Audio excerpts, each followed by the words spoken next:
जिस कुंभ का 12 वर्षों से इंतजार होता है, आज जाकर के वह 12 वर्षों का इंतजार पूरा हुआ और आज से प्रथम स्नान माँ भगवती गंगा का हम सबको करने को मिला। और आज इस कुंभ मेले के पावन दर्शन के साथ साथ आप सभी भक्तों का दर्शन ये दास को मिला। पूज्य गुरुदेव भगवान इस धाम में ना जाने कितने संत, ऐसा कोई साधु संत अब शायद नहीं रहा जो इस समय जिनका मन कोई शरीर से है तो कोई मन से है। सब प्रयागराज में सभी साधु संत प्रयागराज में, कोई तन से वास कर रहा है तो कोई मन से वास कर रहा है। श्रीमद् जगत गुरु श्री रामानुजाचार्य स्वामी श्री घनश्यामाचार्य जी महाराज जी की उपस्थिति में यह दास को कथा कहने का अवसर मिला। पूज्य भगवान गुरुदेव भगवान के चरणों में दास अनिरुद्ध का कोटि कोटि नमन, कोटि कोटि वंदन। आप श्री के चरणों की रज उठाकर यह दास अपने माथे पर लगाता हुआ अपने आप को आपकी चरण रज से कृतार्थ कर रहा है। भगवान की कृपा है कि हम सबको, देखो ये प्रयाग जो है, ये कुंभ जो है, कुंभ का जो शुरुआत हुई वो सारी कथा मैं आज आपको समझाऊं, बताऊंगा।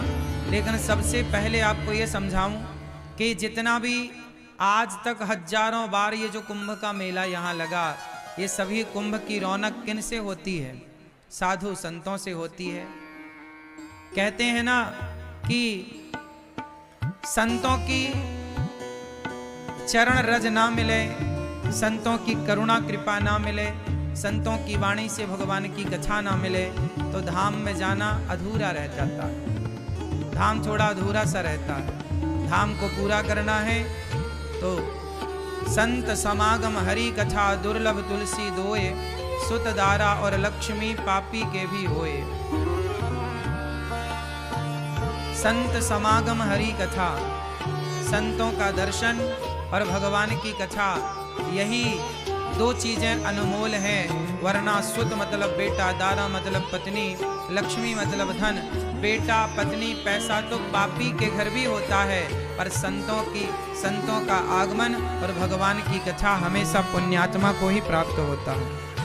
तो आप सभी बड़े पुण्यात्मा हैं कि आप सब कुंभ के मेले में बैठ करके भागवत जी की कथा कहने सुनने का लाभ ले रहे हैं। और ये दास अनिरुद्ध को भी प्रथम बार कुंभ मेले में इस तरह से कथा की शुरुआत करने का, कथा कहने का दास को मौका मिला। और आज से गौरी गोपाल भगवान की कृपा से वृंदावन में तो अखंड गौरी गोपाल जी की रसोई चल ही रही है। लेकिन प्रयागराज ने, गंगा मैया ने प्रेरणा दी कि कुंभ में जो करोड़ों भक्त आएंगे, उन भक्तों के लिए भी गौरी गोपाल भगवान की ओर से हजारों भक्तों को भोजन प्रसादी की व्यवस्था हो। तो आज से यहाँ पर 45 दिन के लिए, जब तक ये कुंभ का मेला है तब तक के लिए अखंड रसोई, अखंड अन्न क्षेत्र वृंदावन में तो बट ही रहा है। गौरी गोपाल जी की रसोई और अन्न क्षेत्र, आज से यहाँ भी अन्न क्षेत्र प्रारंभ हो गया है। जो अखंड गौरी गोपाल भगवान का अन्न क्षेत्र, जो कि अखंड प्रयाग में कुंभ के इस पावन मेले पर सबको प्रसादी दे करके, सबकी अन्न की सेवा करके करा करके ये पुण्य के भागीदार आप सब बनेंगे। तो मेरी आप सबसे विनती और प्रार्थना है कि आप लोग भी इस अन्नदान से पीछे ना रहिएगा। प्रयागराज में कुंभ के मेले में जो ये अखंड रसोई चल रही है गौरी गोपाल भगवान की, हजारों साधु संत से लेकर हजारों दर्शनार्थी भक्तजन जो गंगा में डुबकी लगा रहे हैं वो प्रसाद पाएं। तो हमारा और आपका तो अन्न जब कोई भक्त खाकर के डुबकी लगाए तो उसका पुण्य हमें भी प्राप्त होता है। इसलिए ये पुण्य की गंगा है। आपकी भी अन्न क्षेत्र यहाँ गौरी गोपाल भगवान की ओर से जो बट रहा है, आपकी भी सहभागिता हो, आपका भी योगदान इसमें हो तो अच्छा है कि आपका भी अन्न भक्तजन खाएं और जीवन को कृतार्थ करें। ये सेवा है। अन्य सेवा से बड़ी कौन सी सेवा होगी? और ये तो भगवान ने बड़ी करुणा कृपा की कि हम सबसे ये सब कुछ सेवा ठाकुर जी ले रहे हैं। वरना कई लोग ऐसे हैं कि सेवा देने को तैयार हैं लेकिन लेने वाला कोई नहीं है। ये तो बड़ी कृपा है कि भगवान ने आपको देने लायक भी बनाया है कि आप भी दें तो कुंभ मेले में आपका भी ये गौरी गोपाल भगवान का जो अन्न क्षेत्र बट रहा है, इस अन्न यज्ञ में आपकी भी सहयोग की आहुति लगे और आप भी अपनी बेटी के नाम से, बेटे के नाम से, माता पिता के नाम से यहाँ भी अन्नदान, अन्न क्षेत्र बंटवाकर पुण्य के भागीदार बने।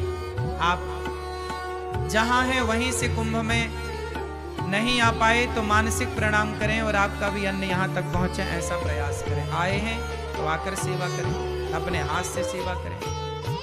ये आज से यहाँ की सेवा स्टार्ट हुई। प्रिय भक्तों, ये कथा सेक्टर 17 में जो हम प्रयागराज में बैठे हैं, अभी सेक्टर 17 में वासुकी नाग रोड, तुलसी चौराहा, श्री रामानुज नगर, श्री लक्ष्मी नारायण मंदिर, अलोपी बाग, प्रयागराज कुंभ मेला, यहाँ पर ये दास अनिरुद्ध बैठकर आपको कथा सुना रहा है। कभी किसी का आने का मन हो तो आप रास्ता ना भटकें, इसके लिए सेक्टर 17 में वासुकी नाग रोड, तुलसी चौराहा, रामानुज नगर, लक्ष्मी नारायण मंदिर कैंप में ये कथा का आयोजन हो रहा है। प्रिय भक्तों, भागवत जी की जो कथा है वह प्रत्येक प्राणी के कल्याण की कथा है। भागवत जी किसकी कथा है? प्रत्येक प्राणी के कल्याण की। और आज हम कितने भाग्यशाली हैं कि कुंभ के मेले में बैठकर, जहाँ अब ये कुंभ क्यों लगता है, 12 वर्ष में एक बार क्यों आता है, इसका भी विज्ञान में आपको बताऊं। देखिए, विज्ञान साइंटिस्टों को, वैज्ञानिकों को आज पता चला कि बृहस्पति का चक्कर 12 वर्षों का होता है। हमारे ऋषि मुनियों को हजारों साल पहले पता लग गया कि जब बृहस्पति का एक चक्कर पूरा होता है, बृहस्पति की एक परिक्रमा जब पूरी होती है तो 12 वर्ष में पूरी होती है। और जब एक परिक्रमा बृहस्पति जी की पूरी होती है तब हमारे यहाँ एक कुंभ का आयोजन होता है, 12 वर्ष में एक बार। दुनिया आज जानती है, ग्रह नक्षत्रों के बारे में आज बातें करती है। हमारे यहाँ पहले से कितना साइंटिफिक रहा है हमारा सनातन धर्म। हजारों साल से ये परंपरा चली आ रही है। जानते हैं कुंभ का मेला कब से चला रहा है? जब समुद्र मंथन हुआ, और समुद्र मंथन से जब सबसे पहले अमृत, सबसे अंत में अमृत निकला, तो उस अमृत की वो कुछ बूंदें आकर के 4 स्थानों पर गिरी।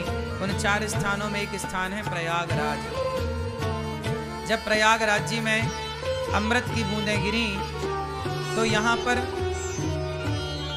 अमृत की बूंदें इसी माह में, इसी समय पर वह बूंदें जब आकर गिरी, तब से लेकर आज तक उसी तिथि पर, उसी समय पर कुंभ का मेला लगाया जाता है। और कुंभ के मेले में हम सब दरस परस करते हैं गंगा मैया का, संगम का, क्योंकि कहा जाता है कि वो अमृत की जो बूंदें हैं, वह अमृत की बूंदें कहाँ हैं?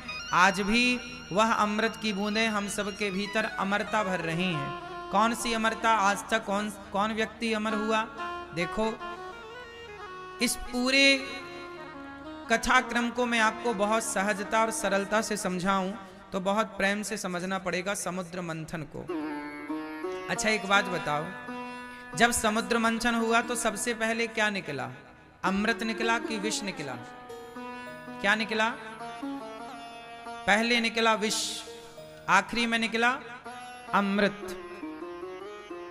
जब आखिरी में अमृत निकला तो क्या हुआ जानते हैं? आखिरी में अमृत जब निकला तो आखिरी में अमृत निकला ना, पहले क्या निकला? विष। इसका अर्थ है कि जो प्रयागराज में कुंभ लगता है, ये समाज को यह मैसेज देता है कि कुंभ का मेला अमृत की बूंदों के कारण मनाया जाता है, लेकिन इस अमृत की बूंदों तक पहुंचने के लिए पहले आपको उस विष से भी तो गुजरना पड़ेगा। कौन सा विष? जीवन में जब कठिनाई आए, जीवन में जब समस्याएं आए तो घबराना मत, क्योंकि उन कठिनाइयों के बाद, उन समस्याओं के बाद कामयाबी का अमृत भी आने वाला है। भगवान की पूजा क्यों की जाती है? मंदिर क्यों जाया जाता है? कारण जानते हो? भगवान की पूजा केवल ईश्वर के धन्यवाद के लिए की जाती है। पूजा का मूल उद्देश्य है थैंक यू, धन्यवाद। रोज जल्दी से जागो, नहाओ, नहाकर सबसे पहले सूर्य भगवान को धन्यवाद दो एक लोटा जल चढ़ाकर। हे सूर्य भगवान, आपका धन्यवाद कि आपने फसलों के लिए प्रकाश दिया, हमें देखने के लिए प्रकाश दिया। आप ना होते, आप नहीं थे अभी 1 घंटे पहले तो अंधकार ही अंधकार था। आप आए तो अंधकार समाप्त हुआ, अंधकार समाप्त किया सूर्य भगवान ने। हे सूर्य भगवान, हमारे जीवन में रोशनी लाई, इसके लिए आपका धन्यवाद। 1 लोटा जल धन्यवाद के तौर पर। फिर मंदिर जाओ, अपने घर में जो मंदिर है या आसपास कोई मंदिर, वहां पर राम जी बैठे होंगे, कृष्ण जी बैठे होंगे, दुर्गा मैया, हनुमान जी, नारायण बैठे होंगे, शंकर जी बैठे। जाओ, हे श्रीमन नारायण, हे श्याम सुंदर, हे रघुनंदन, हे शंकर जी, हे भोलेनाथ, आज की सुबह मुझे तो लगा कि मैं सोया तो मुझे लगा कि मैं मर ही गया। यदि मैं ना जागता तो मैं आपके द्वार कैसे आता। हे शंकर जी, हे राम जी, हे श्याम सुंदर, हे श्रीमन नारायण, मैं सवेरे जाग कर नहा कर सबसे पहले आपके पास इसलिए आया कि आपका धन्यवाद करूं कि आज का भी दिन आपने मुझे दिया है। क्योंकि एक रात ऐसी आएगी जो बस आएगी, फिर आपका सूर्योदय नहीं होगा। तो आज एक रात ऐसी आएगी, कई बार हो सकता है ये आज का सूर्योदय कुछ लोगों के जीवन का आखिरी सूर्योदय हो सकता है, नहीं हो सकता। इसलिए आज का सूर्योदय मैंने देखा, इस बात के लिए मैं दौड़ के आया गौरी गोपाल भगवान के मंदिर में। मैंने दौड़ कर प्रभु को धन्यवाद दिया। प्रभु, आज का दिन भी आपने दिया है इस पापी को अच्छा काम करने के लिए, इसके लिए आपका धन्यवाद। इसके लिए भगवान को पुष्प चढ़ा दो, तुलसी के पत्ते चढ़ाओ, हाथ जोड़कर थोड़ी सी प्रार्थना कर लो, प्रभु आपका बहुत बहुत धन्यवाद। इसलिए भगवान की पूजा नहीं, तुम पूजा कम किया करो, ईश्वर का सच्चे मन से धन्यवाद दिया करो। और धन्यवाद देते देते, हे विधाता, आप कितने दयालु हैं कि हमारे जीवन में सारी खुशियां आपने दे रखी। मेहनत तो बहुत लोग करते हैं प्रभु, पर आपने सारी खुशियां हमें दी हैं। और जब आप भगवान के आगे मुस्कुराओगे ना, हंसते मुस्कुराते ईश्वर का धन्यवाद करोगे और भगवान के सामने खुशी के आंसू टपकाओगे, प्रभु आपने इतना दिया, इसके लिए धन्यवाद। जो हंसता हंसता मंदिर जाता है ना, भगवान उसे सदा हंसाते हंसाते भेजते हैं। इसलिए मुस्कुराओ, इस बात की खुशी रखो कि ईश्वर ने जो दिया है वो औरों से आपको ज्यादा दिया है। क्यों? आपके पड़ोसियों के पास ज्यादा माल खजाना है धन के आपके पास। क्यों? कौन ज्यादा अच्छा? आप सबसे अच्छे। क्यों ये कहो कि वो ज्यादा अच्छा है? आपको ईश्वर ने दिया है सब कुछ। बताओ क्या है आपके पास? आप बताओ बेटा, बेटा तुम बताओ, तुम्हारे को ईश्वर ने क्या दिया है? क्या दिया बताओ? हैं? खुशी दी है? आपको क्या दिया मैया भगवान ने? भगवान ने हमें अनमोल चीज दी है। क्या? अनमोल तेरा जीवन यूं ही गवा रहा है, किस ओर तेरी मंजिल किस ओर जा रहा है। अनमोल क्या है? आपकी श्वासें, आपका जीवन, आपका होना, यही आपके लिए अनमोल है। आपकी उपस्थिति अनमोल है या नहीं? क्या आपसे ज्यादा कीमती आपके घर का कोई सामान है? बोलो, क्या आपसे अनमोल संसार में कुछ है? बोलो मेरी माँ, नहीं ना। इसलिए सबसे अनमोल आप ही हैं।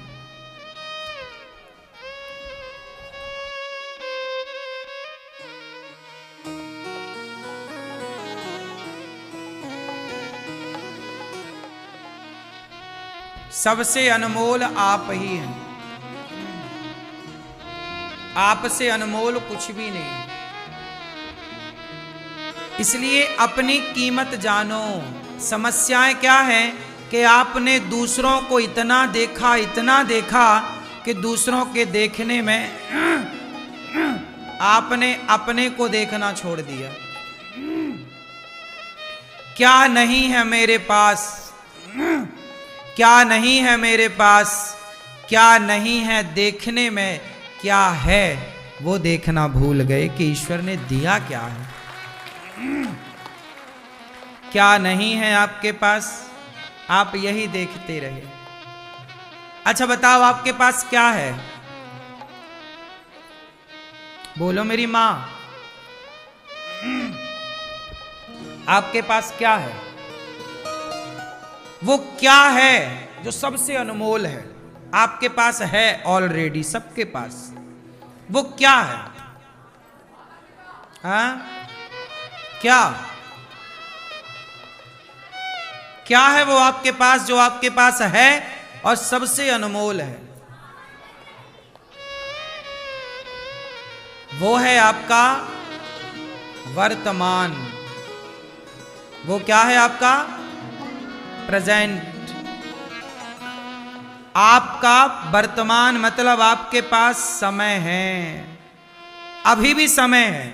अभी जिसकी आखिरी सांस चल रही है उसका समय खत्म, लेकिन आपके पास अभी भी समय है हंसने का, मुस्कुराने का, सॉरी कहने का। कई बार ना हम सॉरी कहना चाहते हैं लेकिन तब तक समय जा चुका होता है। एक कहावत है इसके लिए, का बरसा जब कृषि सुखानी। पानी बरसा पर कब? जब फसल सूख गई। तो फसल के सूख जाने के बाद क्या पानी का बरसना कोई महत्व रखता है? उसी तरह आपकी पत्नी मर गई,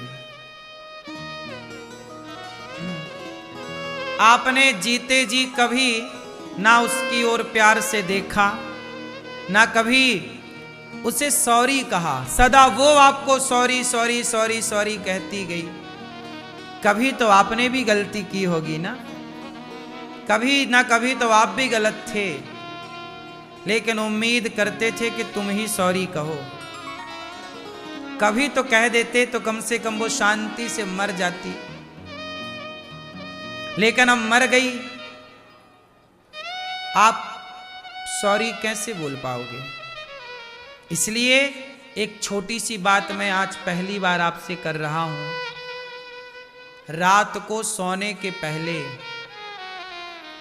सबको ना एक बार सॉरी जरूर कहिएगा। देखो मैं कथा सुनाता हूं आपको। मैं इन 3 घंटों में पता नहीं कौन सी ऐसी बात कह दूं जो आपको बुरी लग जाए। मैंने तो नहीं चाहा कि आपको बात बुरी लगे, लेकिन फिर भी सब लोग शब्दों को अपने अपने तरीके से लेते हैं। तो मेरा धर्म है कि मैं 3 घंटे कथा सुनाऊं, तो आखिरी के 1 मिनट के भीतर मैं आप सबसे आज के लिए क्षमा भी मांगूं कि मेरे से कोई अपराध आज बना हो तो मुझे आज, क्योंकि मैं आपसे सॉरी ना बोल पाया और कल ही मैं पूरा हो गया, भगवान के घर चला गया, तो आपसे सॉरी बोलना तो रह ही गया ना। इसलिए क्षमा मांगना सबसे श्रेष्ठ काम है। जो सबसे बड़ा होता है वही क्षमा मांगता है, जो बड़ा नहीं होता वो कभी झुकता वही है जिसमें जान होती है। अकड़ तो मुर्दे की। इसलिए सॉरी कहो, क्षमा मांगो अपनी मां से। मां मैंने कोई अपराध किया हो तो क्षमा कर दो। पिता से क्षमा, पत्नी से क्षमा, पति से क्षमा, पुत्र से क्षमा। ये नहीं कि नहीं मैं बेटे से क्षमा क्यों मांगू। अरे यही तो विचार का खेल है साहब, यही तो तुम्हारे अभिमान को पिघलाएगा। जब तक तुम क्षमा नहीं मांगते तब तक तुम्हारा घमंड तुम्हारे भीतर रहता है, लेकिन जब तुम क्षमा मांगते हो तो तुम्हारा घमंड पानी बन करके बह जाता है, तुम निष्पाप हो जाते हो। आप पापी तब तक हैं जब तक क्षमा नहीं मांगी। राम ने हनुमान जी को भेजा, भैया ओ मोबाइल वाले भैया, राम जी ने हनुमान जी को भेजा, जाओ रावण से कह देना कि वो क्षमा मांग ले। एक बात बताओ, रावण ने सीता मां को चुराया, गलती की, लेकिन रावण यदि क्षमा मांग लेता तो राम क्षमा कर देते कि नहीं। अंगद जी समझाने गए ना कि अभी भी मौका है, सीता मैया को वापस कर दो और चलो शरण में, राम तुम्हें क्षमा कर देंगे। राम तो तैयार थे क्षमा करने के लिए। तुमने क्षमा मांगी कब? अभिमान था, मैं क्यों झुकूं भाई, मैं तो रावण, इतना बड़ा रावण, लंकापति रावण। राम तो बनवासी आदमी है, वो मुझे क्या मारेगा। मैंने इंद्र को हरा दिया युद्ध में, मेरी तो सोने की लंका है। घमंड था रावण को, मुझे कोई हरा नहीं सकता। मेरा बेटा मेघनाथ बड़ा बलवान है, मेरा भाई कुंभकर्ण बड़ा बलवान है, मेरे कुर्सी के नीचे देवता रहते हैं। शनि उल्टा लटके रावण की कुर्सी के नीचे। बोलो हाँ, घमंड तो था साहब, लेकिन वो घमंड ने रावण का सत्यानाश कर दिया। एक बार रावण सॉरी कह देता, एक बार कान पकड़ के हे राम मुझे क्षमा कर दो, इतनी सी लाइन कह देता तो पूरा रामायण बच जाती, पूरा लंका का नाश बच जाता, एक लाइन। लेकिन आप भी कम नहीं हो, आप भी टूट जाते हो पर झुकते नहीं हो। आप भी रावण के ही पद चिन्हों पर चल रहे हो। तुम अपना लाखों का नुकसान कर लेते हो पर सॉरी नहीं बोलते हो। तुम्हारी भी तो अकड़ है, तुम्हारा भी तो घमंड है। ये इससे बड़ी कोई